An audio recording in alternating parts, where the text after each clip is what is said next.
Al di là delle intenzioni che non giudico, perché c'è una sfera anche molto personale, quella che noi chiamiamo la coscienza delle persone, l'interiorità, l'intimità sulla quale io, come nessun altro, può entrare nell'intimità della coscienza. Ci sono, proprio anche alla luce del messaggio di Papa Francesco e della ripresa che ne ha fatto Papa Leone XIV nell'udienza del 12 maggio, mi permetto di osservare che il modo di comunicare che vedo attuato da parte di chi ha scelto di uscire dal monastero non mi sembra disarmato e disarmante. Ripeto, salvo l'intenzione, salvo l'intimità della coscienza,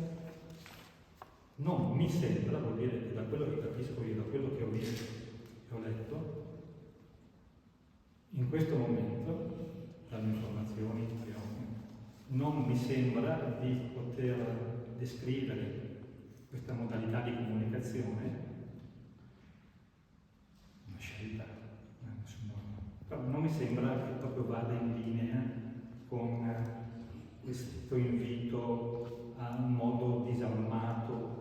e disarmante di comunicare, dove ripeto disarmante non vuol dire che usa delle armi, cioè le parole a volte sono più, sapete bene, pesanti delle armi. Ora, alle sorelle che hanno scelto di vivere e che hanno trovato ospitalità a San Monteviano, in quella casa, io mi limito a dire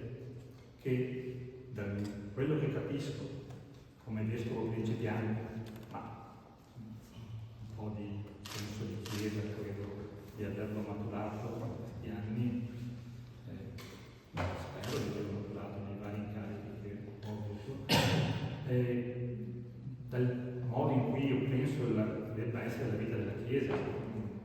mi limito a dire che se davvero desiderano vivere l'esperienza monastica secondo la regola di San Benedetto,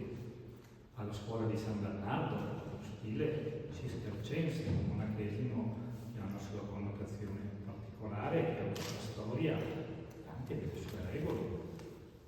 La vita monastica è fatta appunto di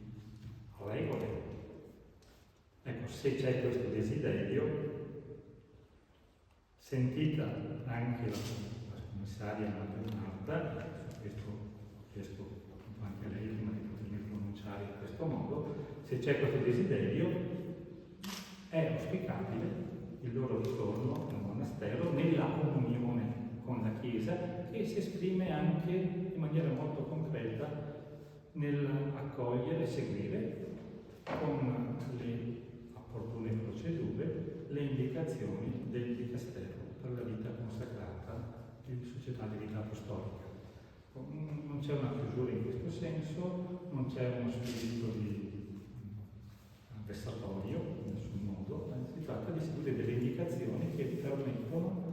alla comunità di vivere secondo la regola di San Benedetto, secondo gli insegnamenti di San Bernardo e la tradizione lunga e gloriosa dell'ordine cistercense. Questo è quello che posso dire in questo momento.